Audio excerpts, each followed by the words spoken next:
പ്രഖ്യാപനാണ്. ഒരു 30 വർഷം മുമ്പ് ദീപികയിൽ ജേർണലിസ്റ്റായിട്ട് വർക്ക് ചെയ്യുമായിരുന്നു. അത് കഴിഞ്ഞിട്ട് സ്കൂളിൽ കയറി. പിന്നെ ശരിക്കും പറഞ്ഞാൽ LLB ഒക്കെ കഴിഞ്ഞതാണ്. പക്ഷേ എനിക്ക് ആരെങ്കിലും ചോദിച്ചാൽ കൃഷിക്കാരൻ എന്നുള്ളതാണ് എനിക്ക് ഏറ്റവും ഇഷ്ടമുള്ളത്. ഈ കൃഷി ചെയ്യുമ്പോൾ നമുക്കൊരു മനോസുഖമുണ്ട്. വെക്കുന്ന ചെടികൾ വളർന്ന് പൂത്ത് കായ്ച്ചു വരുന്ന കാണാനായിട്ട് ഉള്ളൊരു മാനസിക സുഖം. പിന്നെ ജീവി വളർത്താണ് അടുത്തൊരു ഇത്. ഈ ജീവിയാണെങ്കിലും കുഞ്ഞിലെ തൊട്ട് വളർത്തിക്കൊണ്ട് വരുമ്പോൾ അതിന് നമ്മളോടുള്ളൊരു സ്നേഹം, നമ്മുടെ സ്മെല്ല് പോലും തിരിച്ചറിയാം ഏത് ജീവിക്കും. നമ്മുടെ ഒച്ച അതൊക്കെ ഭയങ്കര. എൻ്റെ കുതിരയും ആടും പട്ടിയൊക്കെ നമ്മുടെ വണ്ടിയുടെ സൗണ്ട് തിരിച്ചറിഞ്ഞിട്ട് വഴിയിൽ വരുമ്പോൾ തന്നെ എന്നെ തിരിച്ചറിയുന്നുണ്ട്. അതുകൊണ്ട് പലരും ചോദിക്കും ഇങ്ങനെ എന്തിനാ ഇതെല്ലാം.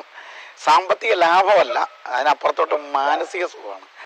ഇത് അർബുദനാശിനി, ജടായു പച്ച എന്നും പറയും. ഇതിൻ്റെ പൂവ് രാവിലെ ഇങ്ങനെ ഇതിൻ്റെ അകത്ത് വെള്ളപ്പൂവ് അത് കഴിയുമ്പോഴത്തേനും ഇതിൻ്റെ ഇല ഇങ്ങനെ വന്ന് മൂടും, ഇങ്ങനെ വാല് പോലെ.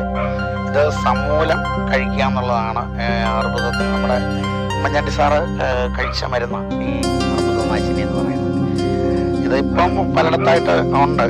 നേരത്തെ ഇതെനിക്ക് കിട്ടിയത് രായിരത്തെന്ന് പറയുന്ന തൃശ്ശൂർ അവിടുത്തെ ആയുർവേദ ഇതിൽ നിന്ന് പോയി ഞാൻ കളക്ട് ചെയ്തതാണ് ഈ അർബുദനാശിനി.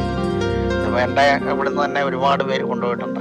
കുളവി പോലുള്ള ജീവികൾ കുത്തിക്കഴിഞ്ഞാൽ അതിൻ്റെ എന്താ പറയുന്നത് ആസിഡിക്കായിട്ടുള്ള ഇതാണ് ശരീരത്തിലേക്ക് കയറുന്നത്. അതിനെ പ്രതിരോധിക്കാനായിട്ട് ഇതിൻ്റെ ഇല അരച്ച് കുത്ത് കെട്ടിയ ഭാഗത്ത് ഉപയോഗിച്ച് കഴിഞ്ഞാൽ